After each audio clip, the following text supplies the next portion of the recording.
হঠাৎ পরিচিত কণ্ঠ কে যেন আমার নাম ধরে ডেকে উঠল। নিউজ ফিড দেখা বাদ দিয়ে তার দিকে তাকাতেই আমার চোখ যেন কপালে উঠে গেল। আজ 1 মাস পর আরোহীর সঙ্গে কলেজে এভাবে দেখা হবে সেটা কখনো আশা করেনি। নিশ্চয়ই এই কলেজেই পড়ে।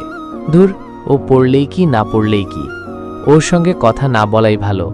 এসব ভেবে চলে আসতে যাবে এমন সময় আরোহী আমার সামনে এসে বলতে লাগলো। আরোহী বলল, কেমন আছেন? আরোহী কথাতে কোনো রেসপন্স না করে চলে আসতে যাব তো আমার পথ আটকিয়ে আরোহী বলে উঠল, সেদিন আপনার চলে যাওয়ার কথা শুনে কেন যাই নিজের চোখের জল আটকাতে পারিনি। নিজেকে অনেক অপরাধী বলে মনে হয়েছে। আমার জন্মদিনে আপনার সঙ্গে মিসবিহেভ না করলে হয়তো আমাদের বাসায় এভাবে ছেড়ে নিশ্চয়ই আসতেন না। আমি বললাম, আমাকে তাড়ানোর জন্য তো উঠে পড়ে লেগেছিলেন, এখন আপনাদের বাসা ছেড়ে চলে আসছি, এতে তো খারাপ লাগার কোনো কথা না। আরোহী বলল, আমার একটা ভুল ধারণার জন্য আপনার সঙ্গে মিসবিহেভ করেছি, সেই ভুলটি এখন বুঝতে পারছি। আমি বললাম, নিশ্চুপ। আরোহী বলল, আপনি চাইলে আবার আমাদের বাসায় থাকতে পারেন, আমার কোনো সমস্যা নাই। এবার কথা দিচ্ছি আপনার সঙ্গে আর কোনো মিসবিহেভ করব না আমি। বললাম, আপনি পারেনও বটে। আপনার কি মনে হয় এই মিষ্টি মাখা কথা বলে আমি আপনার ওখানে যাব? কখনোই না। আপনাকে বলেছিলাম না, আপনি শুধু দেখতেই সুন্দর, কিন্তু আপনার এই চেহারার মতো যদি আচার ব্যবহার ভালো হতো তাহলে হয়তো আপনার প্রতি একটা ভালো লাগা কাজ করত, কিন্তু আপনি তো এরকম না, তার উল্টো। আরোহী আনমনে বলে উঠল, আপনি চাইলে আমি সব কিছু বদলে ফেলবো? আমি বললাম, আমি চাইলে নিজে বদলাবেন মানে? আরোহী আমার বথর উত্তর না দিয়ে বলল, আমরা কি সব কিছু ভুলে বন্ধুত্বের সম্পর্ক গড়তে পারি না? আমি বললাম, না। আরোহী বলল, কেন? আমি বললাম, আমি আমার একাকিত্ব জীবনেই ভালো আছি, এখানে কারো বন্ধুত্বের দরকার নেই। আমার উপর রেগে এসব বলছেন তাই না? তাছাড়া কলেজের সব ছেলেরাই কিন্তু আমার সঙ্গে বন্ধু করতে চায়, কিন্তু তাদের সঙ্গে আমিই বন্ধুত্ব করি না। আচ্ছা ঠিক আছে, আমি আগে আপনার সঙ্গে যা অন্যায় করেছি সেটার জন্য ক্ষমা চেয়ে নিচ্ছি। যে আরোহী দুহাত জোর করে মুখে মিষ্টি হেসে বলল, এতদিন আপনার সঙ্গে যা মিসবিহেভ করেছি তার জন্য আমি সত্যি অনেক লজ্জিত এবং অনুতপ্ত। প্লিজ আমাকে আপনার বন্ধু হিসেবে গ্রহণ করে নিন আর আমাকে ক্ষমা করে দিন প্লিজ। আমি বললাম, নিশ্চুপ। আরোহী জিজ্ঞাসার দৃষ্টিতে বলল, আমাকে ক্ষমা করবেন না তাই তো? অনেকের কাছেই শুনেছি ক্ষমা করে দেওয়া কিন্তু একটা মহতের কাজ, আপনি কি এই মহতের কাজটি করবেন না? আরোহীকে যত দেখছি ততই অবাক হচ্ছি, এই মেয়েটি এক এক সময় এক এক রূপ ধারণ করে দেখছি। আগে যখন তাদের বাসা থাকতাম তখন তো অকারণে মিস করত, আর এখন এসব মিষ্টি মাখা কথা বলে আমাকে কেন যাই নিমেষেই গলিয়ে ফেলছে। আনমনে এসব ভাবতে আরোহী বলে উঠল, আমাকে কি মাফ করা যায় না? আমি আবারও নিশ্চুপ। আরোহী বলল, কি হলো বলেন? আচ্ছা ঠিক আছে, ভেবে দেখব। এই বলে বাসায় চলে আসলাম। বাসায় এসে শুধু আরোহীর কথা বারবার মাথায় ঘুরপাক খাচ্ছে। আগে তো আমাকে সহ্যই করতে পারতো না, আর এখন তাদের বাসা ছেড়ে চলে আসাতে এতেই তো তিতাকে মিষ্টি লাগতে শুরু করেছে দেখছি। রাতে এসব চিন্তা ভাবনা করে কখন যে ঘুমিয়ে পড়ছি খেয়ালই নেই। মাঝরাতে স্বপ্ন ঘুরে দেখতে লাগলাম কাকিমাকে সাদা কাফনে খাটে করে কই যেন নিয়ে যাচ্ছে। আমি পিছন দিক থেকে তাদেরকে কান্নায় ভেঙে পড়ে বারণ করে বলছি, আমার কাকিমাকে তোমরা কোথায় নিয়ে যাচ্ছ? আমি থাকতে কাকিমাকে কোথাও নিয়ে যেতে দিব না। কেউ আমার কথা কানেই নিচ্ছে না। তো উপায় না পেয়ে জোরে কাকিমা বলে চিৎকার মেরে বলতেই ঘুম ভেঙে গেল আমার। রুমমেট জয় পাশে এসে বলতে লাগলো, ভাই আপনি ঘুমের মাঝে কাকিমা বলে হঠাৎ চিৎকার দিলেন, নিশ্চয়ই কোনো দুঃস্বপ্ন দেখেছেন। ভাই পানি হবে একটু? বলার মাত্রই জয় সামনে 1 গ্লাস পানি এনে দিল। তারপর পানিটুকু খেয়ে জয়কে বলল, হ্যাঁ ভাই, অনেক বড় একটা দুঃস্বপ্ন দেখেছি। আসলে এই পৃথিবীতে আমার আপনজন বলতে কাকাই কাকিমা, তারাই আমাকে আদর যত্নে বড় করেছেন। আজ প্রায় 1 বছরই হয়ে গেল তাদের সঙ্গে আমার কোনো যোগাযোগ নেই। জয় বলল, তাদেরকে ছেড়ে ঢাকা শহরে পড়ে আছেন কেন? আমি বললাম, সে এক লম্বা কাহিনী। জয় কৌতূহলবশত জিজ্ঞেস করে বলে উঠল, বলেন না ভাই, কি কাহিনী? আমি বললাম, এখন না ভাই, আরেকদিন সময় নিয়ে বলবো নে। জয় বলল, আচ্ছা ঠিক আছে, আমি অবশ্যই আপনার গল্পটা শুনবো নে। এখন আপনার ঘুমের প্রয়োজন, ঘুমিয়ে পড়েন। আমি বললাম, বাকি রাতটুকুতে ঘুমাতে আর পারলাম না। ফজরের আজান শুনে বিছানা থেকে উঠে অজু করে মসজিদে নামাজ পড়তে গেলাম। কতদিন আগে যে নামাজ পড়তে গিয়েছিলাম তা ঠিক এখন মনে নেই। নামাজ পড়ে আল্লাহর কাছে মোনাজিতে বললাম, হে আল্লাহ, তুমি আমার কাকাই কাকিমাকে ভালো রেখো। তারা হয়তো আমার রক্তের কেউ না, তারপরে তারা আমার আপনজন। তারা যে অবস্থায় থাকুক না কেন, ভালো যেন থাকে।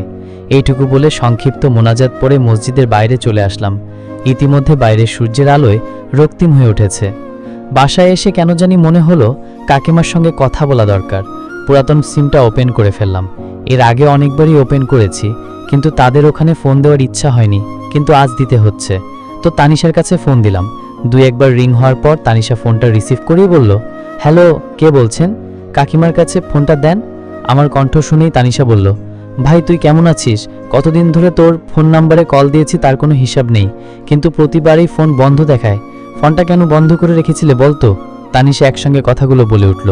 তানিশার কথার উত্তর না বললাম। আমি কিছুটা রেগে বললাম, আপনার সঙ্গে কথা বলার কোনো ইচ্ছাই আমার নেই। এখন যদি কাকিমার কাছে ফোনটা না দেন তো কথা বাড়িয়ে লাভ নেই, ফোন রাখছি, বাই। তানিশা মন খারাপ করে বলল, মাকে ফোন দিচ্ছি তবুও রেখো না। কাকিমার হাতে ফোন দেওয়ার পর কাকিমা কান্নাই করেই বলে উঠল, বাবা কেমন আছিস? আমি বললাম, আলহামদুলিল্লাহ ভালোই, তোমরা কেমন আছো? কাকিমা বলল, তুই কি আমাদের ভালো রেখেছিস? আমি নিশ্চুপ। কাকিমা বলল, বাবা অনেকদিন তো বাইরে থাকলি, এবার চলে আয় না বাপ, তোকে ছাড়া বাড়িটা কেমন শূন্যতায় ভরে গেছে। আমি নিশ্চুপ। কাকিমা বলল, তোকে খুঁজতে তোর কাকাই ঢাকা পর্যন্ত খুঁজে আসছে, কিন্তু তোর সন্ধানও পাইনি। কোথায় আছিস, কি করছিস, কিছুই জানতে পাইনি বাবা, আমাকে বল তুই কোথায় আছিস? আমি বললাম, সরি কাকিমা, সম্ভব না। ছোট থেকেই তোমাদেরকে অনেক বিরক্ত করে আসছি, তাই এখন ভাবছি বাকি জীবনে একাকিত্বই কাটিয়ে যাব। তাছাড়া আমার তো কোনো অধিকার নেই তোমাদের ওখানে থাকবো। হাজার হক, আমি তো তোমাদের রক্তের কেউ না। আমার কথাটা শোনা মাত্রই কাকিমা কান্নায় ভেঙে পড়ে বলল, তোকে ছোট থেকে বড় করেছি এসব শোনার জন্য? আমি জানি তোর একটু জিদ বেশি, এর জন্য কি আমাদের ছেড়ে সারা জীবন কাটিয়ে দিতে পারবি?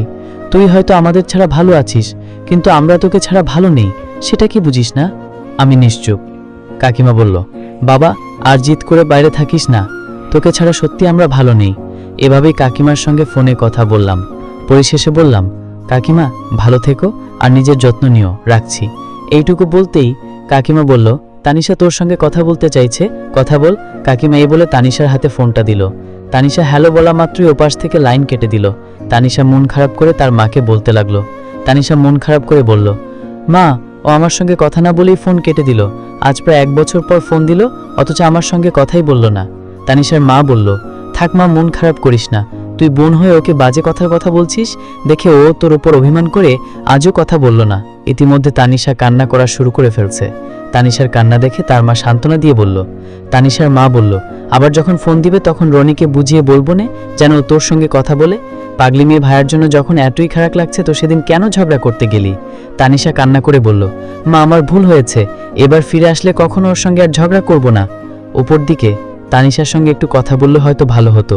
পাগলিটা নিশ্চয় আমার আচরণে কষ্ট পেয়েছে, পেলেও বাকি, বেঁচে থাকলে তোর সঙ্গে কথাই বলবো না। আজও তার বলা বাজে কথাগুলো কানে ভেসে আসে। এসব ভাবছি, এর মধ্যে মেসেজের শব্দে ধ্যান ভেঙে গেল। তারপর মেসেজটি ওপেন করে পড়তে লাগলাম। কেমন আছো তুমি? নিশ্চয়ই ভালো নেই, পরিবার ছাড়া কজনেই বা ভালো থাকে, সেদিক থেকে তুমিও ভালো নেই, সেটা আমি জানি। তোমার 2 বছরের ভালোবাসাটা আমি বুঝতে পারিনি। কি করব বলো, যখন তোমাকে ভালো লাগতে শুরু করলো তখন ঠিক দুর্জয় যে আমাদের মাঝে এমন দেয়াল তৈরি করবে সেটা আমি দিনেও কল্পনা করিনি। মাঝখানে তোমাকে শুধু ভুল বুঝে গেলাম, জানি না আমার ক্ষমা হবে কিনা। তারপরও বলবো প্লিজ আমাকে ক্ষমা দাও না। তোমার সঙ্গে না বুঝে যে অন্যায়টা করে ফেলছি, বিশ্বাস করো সত্যটা জানার পর তোমাকে অনেক খুঁজেছি, কিন্তু কোথাও পাইনি। আব্বু অনেক অনুশোচনায় ভুগছেন, প্লিজ এবার গ্রামে ফিরে এসো, জিদ করো না, আমি তোমার অপেক্ষায় থাকবো। কথাগুলো ফোনেই বলতাম কিন্তু সাহস পাচ্ছিলাম না, তাই মেসেজে বললাম। মেসেজটা পড়ে কেমন জানি ঘোরের মধ্যে পড়ে গেলাম। আজ সিমটা ওপেন করতেই অচেনা নাম্বার থেকে কে সব মেসেজ দিচ্ছে, হৃদিতা নয় তো? কৌতূহলবশত সেই নাম্বারে কল দিলাম। ফোনটা রিসিভ করে ওপাশ থেকে যখন হ্যালো শব্দটি আসলো তখন বুঝতে আর বাকি রইল না কে এটা। তারপর কথা না বলে দ্রুত লাইন কেটে দিলাম, আর ওপাশ থেকে অবিরাম কল আসতেই থাকলো। মেসেজটা পড়ে কেন জানি ঘোরের মধ্যে পড়ে গেলাম। আজ সিমটা ওপেন করতেই অচেনা নাম্বার থেকে কে এসব মেসেজ দিচ্ছে, রিদিতা নয় তো? কৌতূহলবশত সেই নাম্বারে কল দিলাম। ফোনটা রিসিভ করে ওপাশ থেকে যখন হ্যালো শব্দটি আসলো তখন বুঝতে আর রইল না কে এইটা। তারপর কথা না বলে দূরত্ব লাইন কেটে দিলাম, আর ওপাশ থেকে অবিরাম কল আসতেই লাগলো। এক পর্যায়ে সিমটাই অফ করে রেখে দিলাম।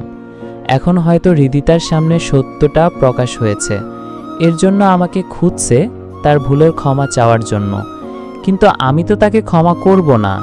গ্রামবাসীর সামনে আমাকে অনেক অপমান অপদস্থ করেছে, আর সেটা দূরত্ব কেমনে ভুলি? একটা সময় হৃদিতাকে অনেক ভালোবাসতাম, ওকে নিয়ে অনেক স্বপ্নও ছিল, কিন্তু বর্তমানে হৃদিতার প্রতি একটু অনুভূতিও জেগে নেই।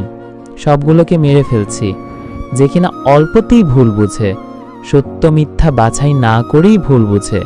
তারা শর্তবার ক্ষমা চাইলেও আমার কাছ থেকে কখনো সেটা পারে না। সত্যটা জানার পর হয়তো হৃদিতা আমাকে পাগলের মতো খুঁজেছে, আফসোস আমাকে পায়নি। আজ সত্যি তাদের কর্মকাণ্ড দেখে অনেক খারাপ লাগছে। যাই হোক, হৃদিটা আমাকে যত যাই করুক না কেন, তাকে কখনো ক্ষমা করব না। আর ভালোবাসার কথা জানতে চাচ্ছেন তো, সেটা সেদিনই শেষ। এখন নতুন করে হৃদিতার প্রতি কোনো অনুভূতিই জন্ম নেয়নি, আর নিবেও না। এইভাবেই দিনকাল কাটতে লাগলো। কিন্তু কদিন ধরে লক্ষ্য করছি আরোহী আমার সঙ্গে বন্ধুত্বের সম্পর্ক গড়বে দেখে উঠে পড়ে লেগেছে। যতই তাকে এড়িয়ে চলি ততই পিছু লেগেই থাকে। সেদিনের ঘটনা, ক্লাস শেষ করে জুবাইয়ের সঙ্গে কলেজের মাঠে আড্ডা দিতেছিলাম। আরোহী হুট করে সামনে এসে বলতে লাগলো। আরোহী রেগে বলল, এই আপনার সমস্যাটা কি? যতই আমাকে দেখেন তখনই এড়িয়ে চলে যান, সেটা কেন? আরোহীর কথা উত্তর না দিয়ে জুবাইরকে বললাম, চললাম রে, এখানে আর ভাল লাগছে না। এই বলে সেখান থেকে চলে আসতে যাব, তার আগে আরোহী আমার পথ আটকিয়ে বলল। আরোহী সামনে দাঁড়িয়ে বলল, খুব ভাব হয়েছে আপনার, তাই না? আমি কিছুটা রেগে বললাম, সামনে থেকে সরে। আরোহী বলল, এমন করছো কেন? বন্ধুত্বের সম্পর্ক তো করতে বলছি, এটা সমস্যা কি? আমি বললাম, সবার সঙ্গে বন্ধুত্ব করলেই যে আপনার সঙ্গে বন্ধুত্ব করতে হবে তেমন তো কোনো কথা নেই। তাছাড়া আপনি আমার পিছনে এত উঠে পড়ে গেছেন কেন? আমি কি কোনো সেলিব্রিটি পারসন যে আমার সঙ্গে বন্ধুত্ব করতেই হবে? আরোহী বলল, আপনি তাহলে আমার সঙ্গে বন্ধুত্ব করবেন না? আমি বললাম, না। আরোহী বলল, আপনি যদি নারাজি হন তাহলে কিন্তু লোকজনের হাতে গণপিটুনি খাওয়াবো। আমি কিছুটা হেসে, কেমনে? দাঁড়ান, দেখাচ্ছি। আরোহী চিৎকার মেরে বলতে লাগলো, কে? কোথায় আছো? আমাকে এই বখাটে ছেলের হাত থেকে বাঁচাও। এই রে, সেরেছে। আরোহী যেভাবে লোকজন ডাকতে লেগেছে, আমার তো হাঁটিগুটি মার খাইয়ে এক করে ফেলবে। না, একটা ব্যবস্থা করতে হবে। কে? কোথায় আছো? আমাকে এই বখাটের হাত থেকে রক্ষা করো। আমি বললাম, প্লিজ থামুন, নয়তো লোকজন এসে গেলে মহাবিপদে পড়ে যাব।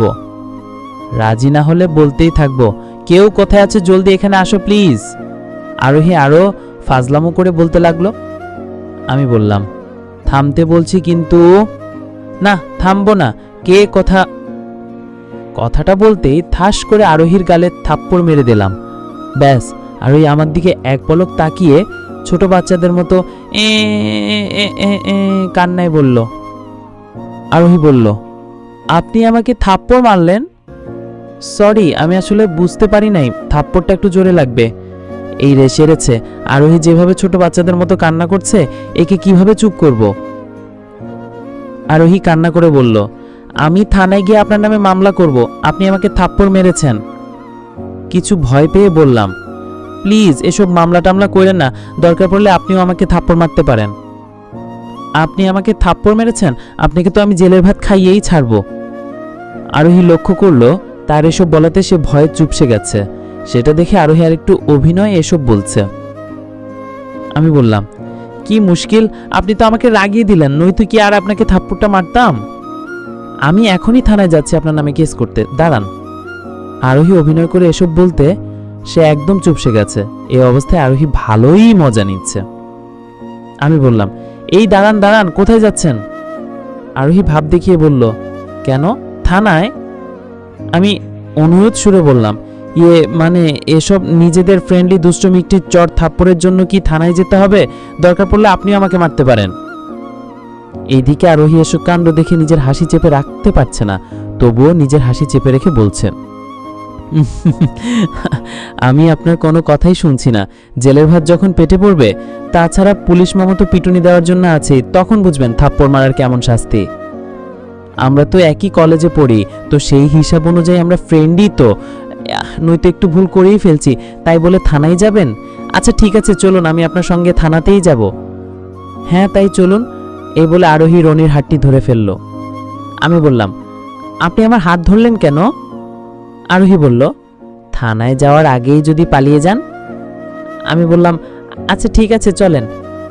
তারপর আরোহীর সঙ্গে তাল মিলিয়ে যেতে লাগলাম। এই রে সেরেছে, আরোহী তো সত্যি সত্যি আমাকে থানায় নিয়ে যাচ্ছে না, একটা ব্যবস্থা করতে হবে। আমি বললাম, মানে আমরা কি সত্যি থানায় যাচ্ছি? আরোহী নিজের মধ্যে হাসিটা চেপে বলল, হ্যাঁ অবশ্যই। আমি বললাম, মানে আজ না গেলে হয়? আরোহী বলল, ওহো আচ্ছা, আপনি তাহলে আজ যাবেন না, কাল যাবেন? হ্যাঁ কালকেই যাব, এবার আমি আসি। তড়িঘড়ি করে চলে আসতে যাব, মেস সামনে 2 পা ফেলতে আরোহী ফিক করে হেসে উঠল। এই মুহূর্তে আরোহী তো হাসার কথা না, তাহলে হাসছে কেন? বিষয়টি জানতে পিছনের দিকে তাকাতেই আমি যেন বকুব বনে চলে গেলাম। এই মেয়ে তো দেখছি হাসতে হাসতে গড়াগড়ি খাচ্ছে। আমি বললাম, এই আপনি হাসতেছেন কেন? আরোহী হেসে বলল, আপনি এত বোকা কেন? হ্যাঁ। আমি বললাম, আমি আবার কি করলাম? আরোহী বলল, থানার কথা শুনে আপনি তো রীতিমতো ভালোই ভয় পেয়েছেন দেখছি। আমি বললাম, মানে কয় ভয় পাচ্ছি? আরোহী বলল, ভয় না পেলে তুতলিয়ে কখনো কথা বলতেন না। আমি নিশ্চুপ। আরোহী বলল, থাক, আপনার নামে কোনো মামলা টামলা করব না। আমি অনেকটা খুশি হয়ে, সত্যি বাঁচালেন আমাকে।